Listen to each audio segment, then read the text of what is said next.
Bienvenue sur la scène agro, un balado produit par Agro-Québec Média et présenté par FAC, pour les acteurs de l'industrie et les mordus d'agroalimentaire. Nous partageons l'actualité, des entrevues exclusives, des dossiers, portraits d'entreprises et plusieurs sujets liés à ce secteur représentant un véritable moteur pour l'économie du Québec. Bonne écoute.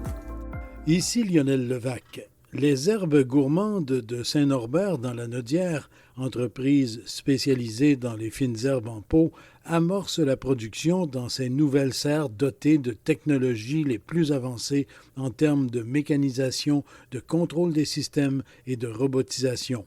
Il aura fallu 10 millions d'investissements pour doubler la superficie de production et surtout acquérir et développer des technologies tout à fait novatrices dans le domaine. J'ai accompagné le président de l'Union des producteurs agricoles, Martin Caron, alors qu'il faisait la visite des lieux avec le propriétaire des herbes gourmandes, Charles Verdi. Voici mon reportage. Même si on entre d'abord dans ce que l'on pourrait appeler la vieille partie du complexe, les cultures et les systèmes qui s'y trouvent montrent déjà que Charles Verdi, ingénieur de formation, a le sens de l'organisation. On est impressionné dès les premiers pas. C'est une serre que nous, on sert de tampon. Donc, le printemps, on va s'en servir, mais le restant de l'année, on s'en servira pas parce que la demande au printemps est plus grande. L'hiver, étant donné que la surface externe est plus grande, bien, ça coûte très cher à chauffer. Puis, étant donné qu'elle est plus basse que les autres, on ne peut pas mettre un système d'éclairage performant. Maintenant, avec les LED, tout ça, on pourrait, mais le coût chauffage est trop grand. Fait qu'on va l'utiliser juste au printemps, dans les périodes de pointe, pour venir faire un tampon. Et aussi, on va probablement toute la changer pour faire un laboratoire, donc des tests, ainsi de suite. Il y a un agronome qui se joint à nous ce mois-ci. Fait qu'on va vraiment aller maximiser la qualité de la plante, puis bien, pour ça, bien, ça prend un espace de test. Fait que c'est ici que tout a commencé. On réalise alors que tout est pensé, planifié. Pour ce qui est de l'irrigation, on est en boucle fermée. L'eau qui est utilisée ou la solution nutritive qui est utilisée pour ces plantes-là, bien, tout l'excédent que la plante ne capte pas, effectivement, elle est récupérée. Puis on va la filtrer une première fois. Dans ton cas, avec les systèmes de récupération, c'est qu'on peut dire tu contrôles quand même assez bien, ça t'optimise vraiment l'utilisation de l'eau. Là. Au maximum. C'est vraiment...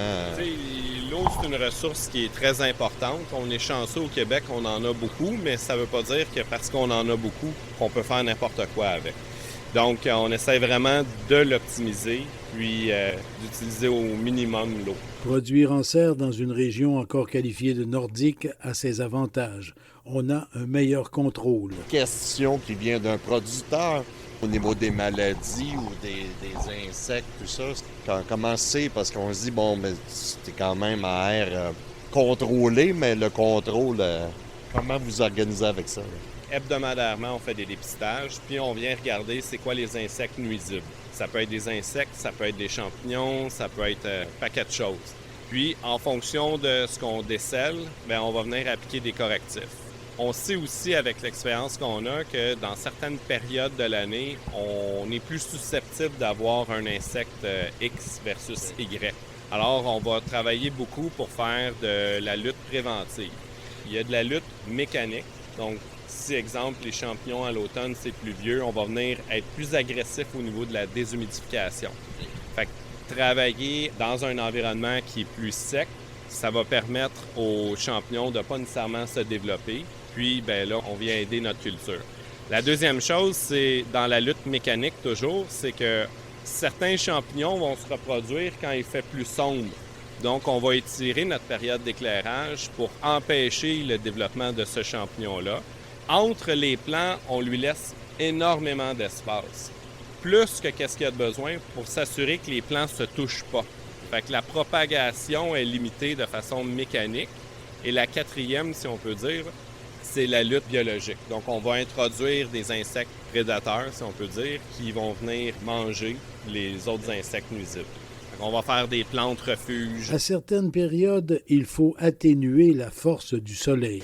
L'été, quand il fait très très chaud, très très soleil, il y a un maximum de contrôle qu'on peut avoir, mais quand le toit est ouvert aux plus grandes ouvertures, l'air de dehors, c'est l'air d'en dedans. Donc s'il fait 35-40, ça va être la même chose. Ce qu'on a trouvé comme solution pour réduire la température dans les serres, c'est d'utiliser des ombrières. Donc, on vient couper la quantité de soleil qui rentre dans les serres, fait qu'on vient réduire. Puis aussi, on peut enduire les toits d'un produit qui vient réfléchir une partie des rayons. Donc, les plantes aiment mieux ça. Ça fait un effet diffus, puis ça vient réduire la quantité de soleil. Dans toutes les opérations, il faut penser à l'environnement.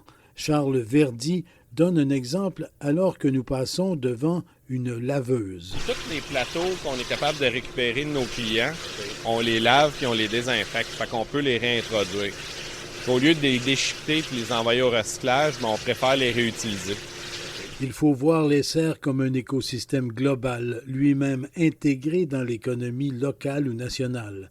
De nouveau, Charles Verdi, propriétaire des Herbes Gourmandes. C'est de travailler nos processus puis de toujours se remettre en question, de savoir est-ce que c'est correct la façon qu'on le fait ou on peut faire la même chose mieux de façon plus efficace. Fait que souvent, on va travailler à l'interne sur l'optimisation de ces processus-là.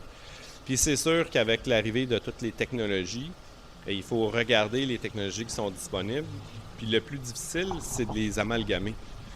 Il y a plein de choses qui existent, mais est-ce que c'est applicable à nous? Puis si oui, comment?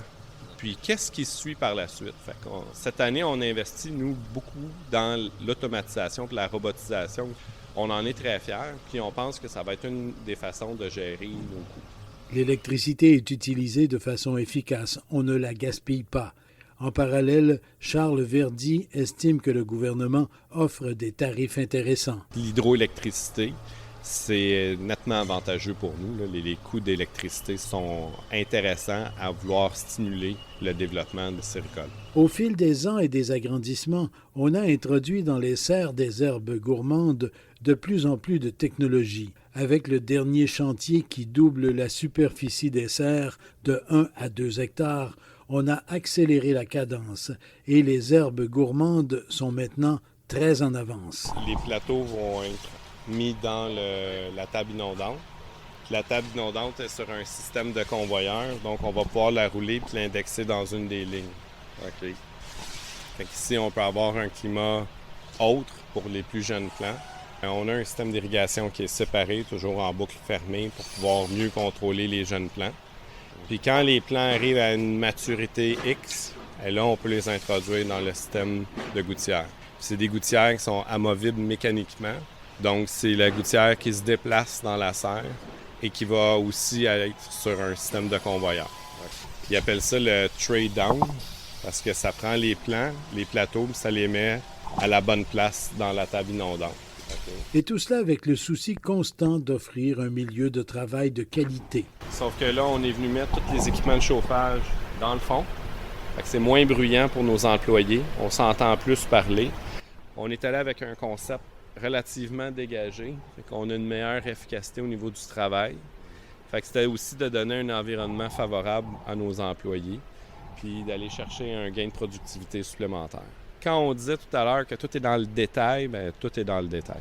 À l'issue de la visite, je me suis entretenu avec le propriétaire Charles Verdi. On est très contents. Nous sommes en train de compléter notre projet d'agrandissement qui va nous permettre de doubler notre capacité et notre superficie de production.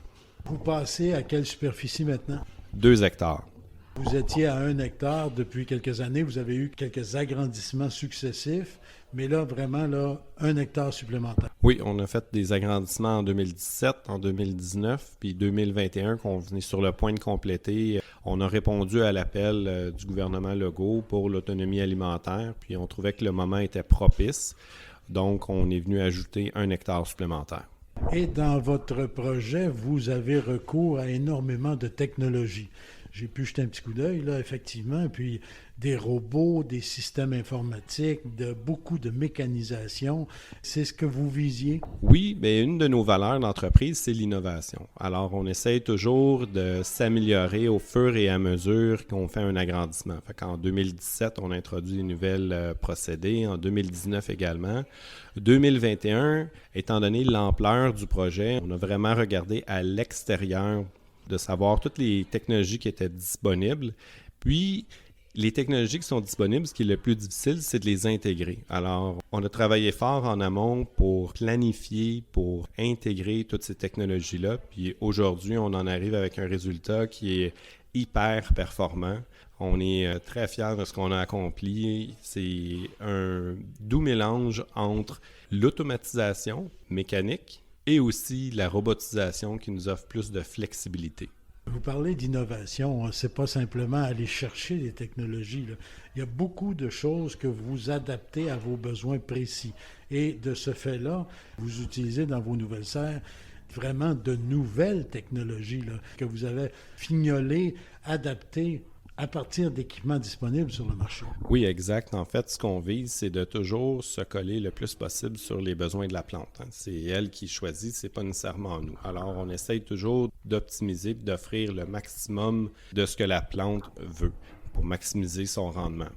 Mais par la suite, on est venu définir des processus. Puis avec ces processus-là, il a fallu qu'on adapte beaucoup de technologies et qu'on en crée des nouvelles. Donc, on s'est associé avec des gens, des partenaires d'affaires qui sont très créatifs au niveau des solutions. Puis, avec mon approche organisationnelle, vraiment axée processus, on a trouvé des solutions novatrices, puis on est vraiment content des résultats.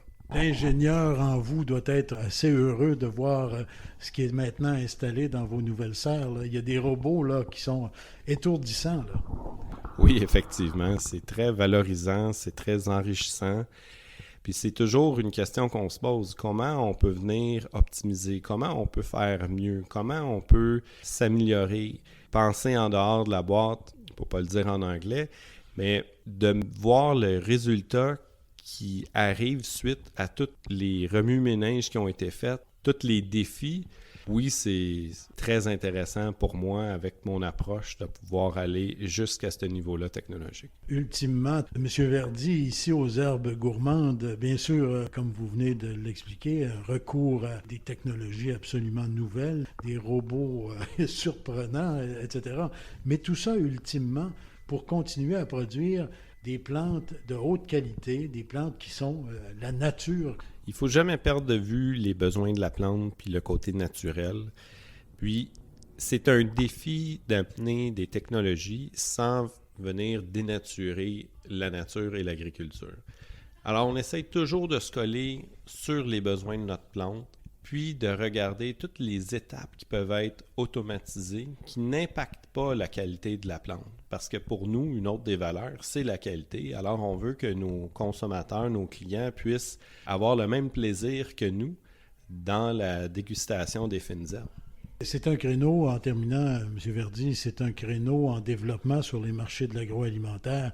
Et donc, là, vous allez être en mesure d'augmenter votre distribution là, dans vos réseaux là, que vous avez déjà établis. Exactement. On a travaillé fort dans les dernières années pour avoir des relations gagnantes-gagnantes avec nos clients. Je pense qu'on arrive vraiment à un moment où on peut permettre à nos clients de s'épanouir, si on peut dire ainsi, puis d'aller encore plus loin dans la mise en marché puis la disponibilité de ces produits-là à l'année ici au Québec. Monsieur Verdi, merci beaucoup, puis bonne chance pour vos nouvelles serres. Là, dans quelques semaines, ça va être pleinement en opération. Oui, on a commencé à introduire des plants dans notre nouvel agrandissement. Donc, d'ici 2 semaines, on devrait récolter les premiers plants de cet agrandissement-là. Quelques petits tours de tournevis sur les robots et puis le tour est joué. 2-3 capteurs, puis c'est terminé. Merci beaucoup. Merci à vous, M. Levac. Et celui que recevait Charles Verdi, le président de l'UPA, Martin Caron, était comblé de sa visite. C'est vraiment fascinant et impressionnant de voir toute cette technologie-là, cette automatisation-là. Puis en plus de ça, je comprends que je rencontre quelqu'un, un homme dans le fer, mais qui a vraiment une vision de développement puis qui est bien intéressante, entre autres. Puis c'est bien d'entendre ça parce que je pense qu'avec l'autonomie alimentaire, on a besoin des producteurs comme Charles qui est là aujourd'hui, qui nous explique, puis qui a une vision, même à 39 ans, une vision aussi de faire un transfert avec ses enfants. Mais il y a beaucoup d'investissements, mais beaucoup de technologie. Mais derrière ça, il y a un humain qui a une vision là, de développement. On parle souvent des robots de traite dans le secteur laitier où vous êtes comme producteur. Ici, des robots, il y en a qui sont superbement développés, là. Oui, des robots superbement développés, mais il y a encore de la technologie.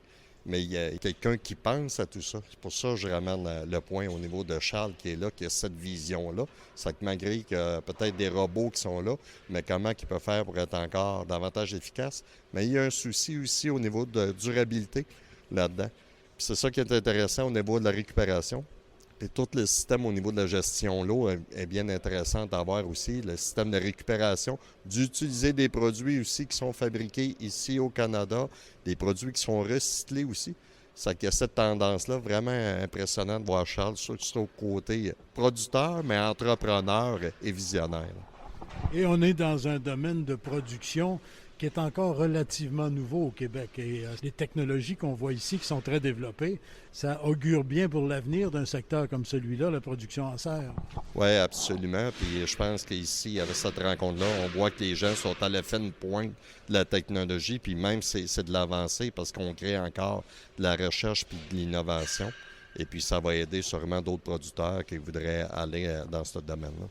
Merci, M. Caron. Bien, merci, puis au plaisir. Ici Lionel Levac. Lorsque vous verrez dans le commerce des plants des herbes gourmandes, rappelez-vous tout ce qui les a menés à vous. Au revoir.